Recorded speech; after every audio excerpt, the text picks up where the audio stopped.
Episode 9. Top 10 dahilan kung bakit nakipaghiwalay ang partner mo. Kamusta mga Kapinoy 10? Alam mo yung pakiramdam na bigla na lang iniwan ka ng iyong partner hindi mo alam na kadahilanan. Huwag kang mag-alala, dahil sa video na ito, tatalakayin natin ang mga posibleng dahilan kung bakit nagdesisyon ang iyong partner na magpaalam. Tara na at alamin natin ang top 10 reasons kung bakit iniwan ka ng iyong kasintahan. 10. Kulang sa komunikasyon. Baka naman kulang sa komunikasyon ang nangyari sa inyong relasyon, bes. Ang hindi pag-uusap ng mga bagay-bagay ay maaaring magdulot ng mga hindi pagkakaunawaan na maaaring maging dahilan ng paghihiwalay. 9. Nawala ng tiwala sa isa't isa. Trust issues, mami. Kung may mga pag-aalinlangan tungkol sa tiwala sa isa't isa, tiyak na magiging hadlang ito sa pag-unlad ng inyong relasyon. Baka kailangan ng mas malalim na pagtitiwala at pag-unawa sa isa't isa. 8. Naliligaw na priorities. Posibleng nagkakaiba na ng direksyon ang inyong mga pangarap at priorities. Baka kailangan nyo ng mag-usap dalawa at magkalinawan kung saan talaga patungo ang relasyon nyo. 7. Pandededma. Kapag ang isa sa inyo ay hindi na nagbibigay ng sapat na pansin at pagmamahal sa isa't isa, maaaring maging dahilan ito ng paglayo. Huwag kalimutang alagaan ang emotional need ng iyong partner. 6.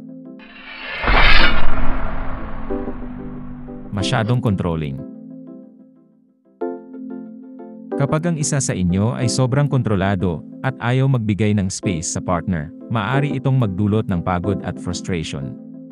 Huwag maging masyadong clingy, ibigay ang freedom na kailangan ng bawat isa. 5. Problema sa pera. Ang financial problems ay isa sa mga pangunahing dahilan ng mga pag-aaway at paghihiwalay sa relasyon. Maaaring magdulot ito ng tensyon at hindi pagkakaunawaan, kaya importante ang tamang pagmando ng pera.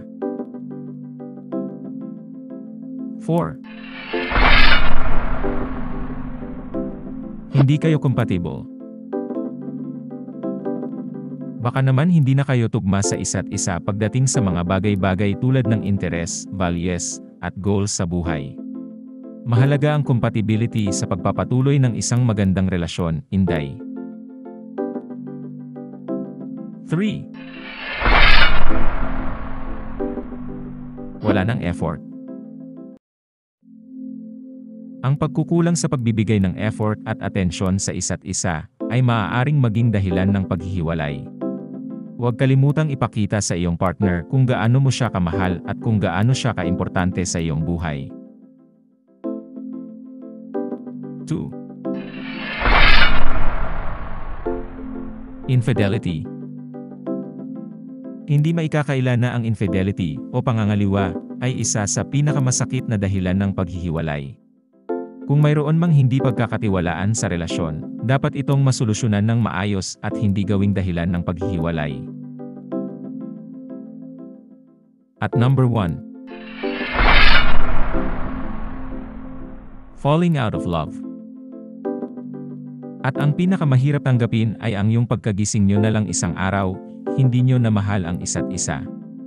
Kapag wala ng pag-ibig at pagmamalasakit sa isa't isa, mahirap nang ituloy pa ang relasyon. Pero huwag mong kalimutan na ang pagmamahal ay hindi lang basta nararamdaman, kundi isang gawain din na kailangan pangalagaan at pagyamanin araw-araw. At yan ang top 10 reasons kung bakit iniwan ka ng iyong partner. Hindi sa sinisisi kita, Mars. Sana lang ay makatulong ito sa iyo upang maunawaan ang mga posibleng dahilan ng inyong paghihiwalay. Tandaan, ang pagmamahal ay isang biyahe, at kahit ano pa ang mangyari, lagit-lagi nating tatandaan na mayroong bagong simula na naghihintay para sa atin. Salamat sa panonood, mga Kapinoy 10.